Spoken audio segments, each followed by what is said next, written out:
This is the normal run mode screen. It should come up that way when you first start it up. Power it up. Here we have auto, so we have a mode. And handoff auto says plus and minus. So we hit the plus and minus key to change the mode.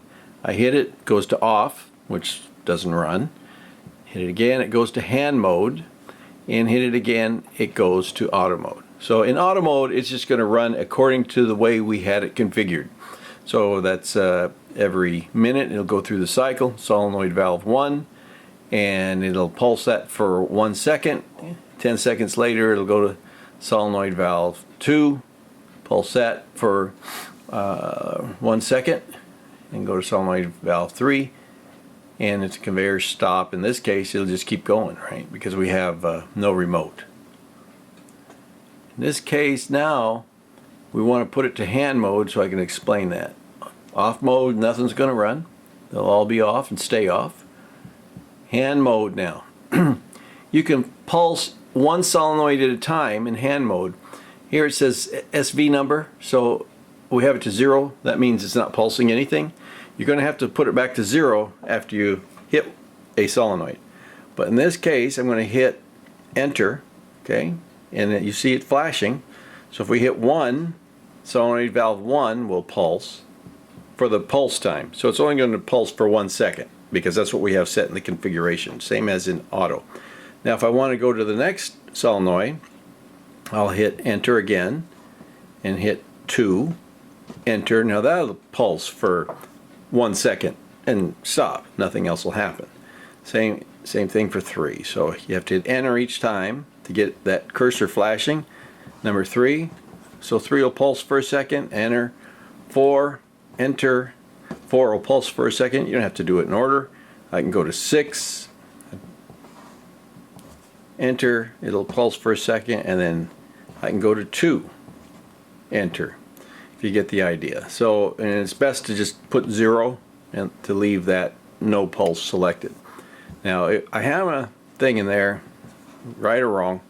If you hit 9, because you have a possibility of 1 through 8, if you hit number 9, enter, they'll all pulse. Maybe you don't want to do that one. Someday I might take that out. Okay, so if I hit 1, enter, I'm going to pulse 1 for a second.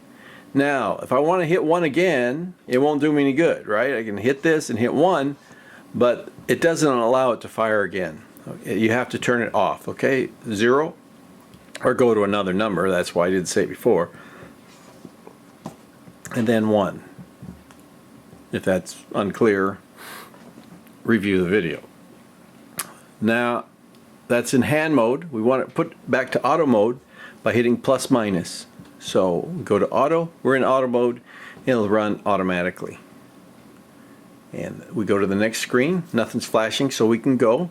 Once again, if that's flashing, you won't be able to go to the next screen. You'll have to hit enter. Make sure it's 0. Go to the next.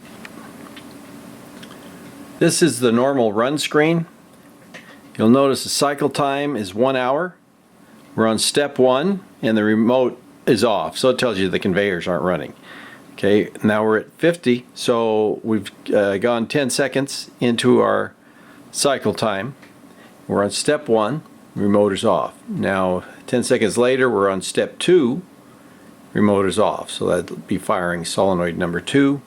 10 seconds later we're going to go to number 3. You get the hang of it.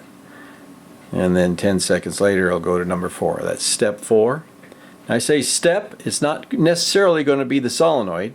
Ordinarily it would be, but you have the capability of configuring the order in which you want your solenoids to fire. And actually that has to be done on the initial start configuration of the controller each time, or they'll default to 0, which I'll show you in the next screen here. So you didn't see number 6, but it went to 6 very quickly. I'm going to shut this down now.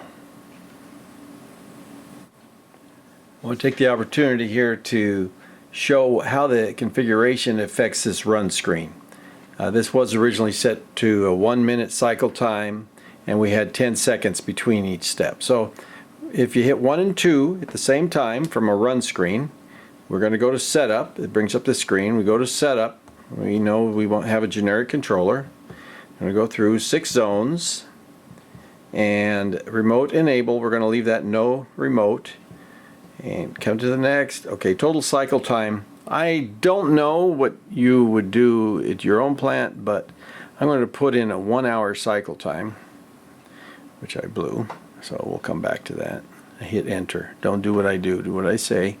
Here's a step time. This is a 10-second step time. So that's probably okay, but there again, it's your plant. So I'm going to put in a 20-second step time so we don't have to wait too long, but we'll see that it'll take longer than it did before. And go off to that. I may be able to go backwards, but the pulse time I'm leaving at 1 second, 100/100ths. And I'm going to go back to setup again because I didn't get what I wanted to do. No remote. This is the next one. Okay, so the cycle time, we have to hit 0. 0, 1, 0, 0. So that's going to be 1 hour. So every hour it'll recycle. We won't really sit here for an hour. You'll have to just trust me on that. Here's a step time, pulse, width, if you will. Now we're going to go to run. We hit run with the right arrow. And remember this first handoff auto screen. We're in auto. Go to the next, and this is the screen we saw before. So we're in step 6, and this, oh, I'm glad that I did that error because I need to show you something. We didn't change our cycle time yet because we have to actually go from off to auto for that to happen. I don't want to change the timers in the middle of a run. So here's auto mode. Remember, it says plus or minus. We go off and auto. Simple as that. The system looks for going from off to auto. Basically, the instant it goes to auto is when it resets all the timers and everything. So you can see now our cycle time is 59 seconds, 59 minutes and 40 seconds. So that's our hour, basically. And we also changed our step time to 20 seconds. So we're not going to see this change until 20 seconds. So I think the next, when we go down to 20 here, we should go to number 2. If I'm not mistaken. No, actually. Hopefully soon. Oh, yeah. Okay, it did go there. Number 2. And then 20 seconds later, it'll go to step 3. I'm not going to wait any longer than that. So long as it goes to step 3, we know it's going to work. So that's how you can change configuration, and you can see the effect of that configuration on this screen here. We changed it to 1 hour, and we changed our step increment time to 20 seconds. We left our pulse, which I don't show on here, doesn't really matter. You'll hear that pulse. So we left the pulse to 1 second. Still, that's showing us the position or status of the remote input, remote enable input, and it's off because we have it jumpered out. I probably should have said jumpered, but I didn't. That's the straight status of the input. So that's basically it. Next video I'll show you the configuration of the sequence of solenoids. This video shows how to configure the firing order of the solenoids. First of all, remember hitting 1 and 2 simultaneously would get us to the normal configuration screen. Now hitting 1 and 3 simultaneously will get us to the solenoid versus step configuration screen. As you can see, solenoid valves 1 through 8 are on the top, and then the step number is on the bottom. Of the step in which you want them to fire is on the bottom. So 1 to 1, 2 to 2, 3 to 3, 4 to 4. So in step 6, 6 will fire, step 3, 3 will fire. But let's say for whatever reason you want to move number 6 to 3, maybe because of the location, and let's just switch 6 and 3. So we'll hit enter because we're flashing on the first step. Second step. Now third step, we want to fire this. I'll put the solenoid in here, number 6. So we put in 6, enter. Okay, we go to the 4th step, 5th step, and the 6th step. Now, if I didn't make a change here, it would actually fire 1, 2, and then 6 in the 3rd spot, 4, 5, and 6 in the 6th spot. Okay, it won't fire 3 at all. And we don't have 7 and 8 configured. So what we want to do is change this to number 3. So theoretically, you could fire 1 and then 2 and then 1 and then 3 and then 1 and then 4 and 1 and 6. Well, you can't do that unless you configure 8. You could configure 8 solenoids if you wanted to have multiple times for your 6. You'll figure that out. But whatever step it goes to, that's the solenoid that it's going to fire. Interesting. Okay, so it'll go 1, 2, 6, 4, 5, 3, 7, 8. Simple as that.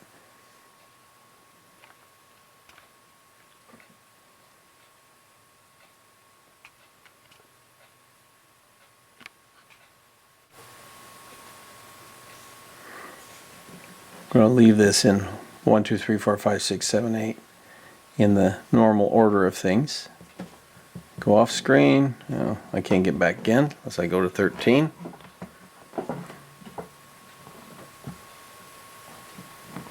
Here we go. So we want 1, 2, and the next one is 3, 4, 5, 6, 7, and 8, if we were to use those. Now, when you first power this up, the values will all be 0 for the step numbers. So you have to enter the step numbers 1 through 8 by hitting 1 and 3 first. If it doesn't work, try to remember that one. I guess there's a lot of reasons why it wouldn't work if you didn't configure it properly. But look at the video again. Alright, thank you.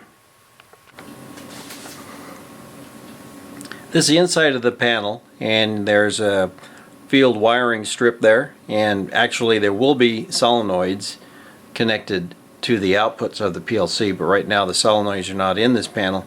They're going to go below this area and be connected by ACT at their factory. The simplified wiring diagram, which is included in the panel, you can see the field wiring. There'll be power 120 designated by the H and the N, and actually there's a ground that will go to the ground bus. I'll show you those points, and then you can see there's a remote enable contact that's a field wired contact, and it goes to the 2 terminals, which looks like 7 and 8. The field wiring for remote enable do go to terminals 7 and 8. It says remote 1, remote 2. One is plus 24 volts going out and coming back to input 15 on the PLC. So there's the hot, neutral, and ground, which should be number 12, black, white, and green. And then your remote enable should be a number 16, blue. All stranded, no solid wire should be used.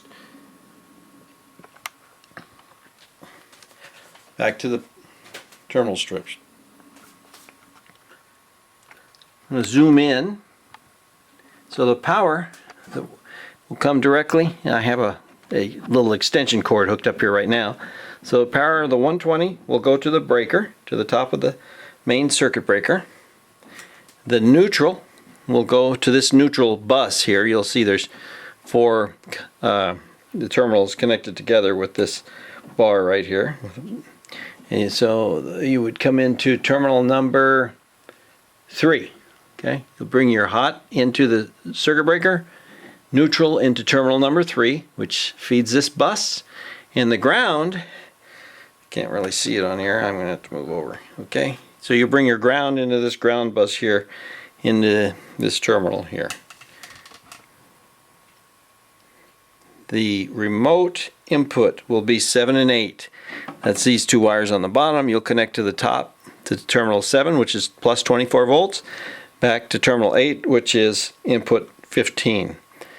If you don't want to run it, you can either jumper that or just configure it as no remote enable in the configuration screen that we saw earlier. So basically you got the circuit breaker, terminal strips, the solenoids will connect here, solenoid V1, SV1 through 8. They'll connect on the bottom to the solenoid block in the bottom of the panel. Basically that's it. Got a 24 volt power supply. That just powers up the PLC. Backside of the PLC can be seen here on the door, and that's how the wiring is connected to the PLC. On the door, run into the panel. That's it.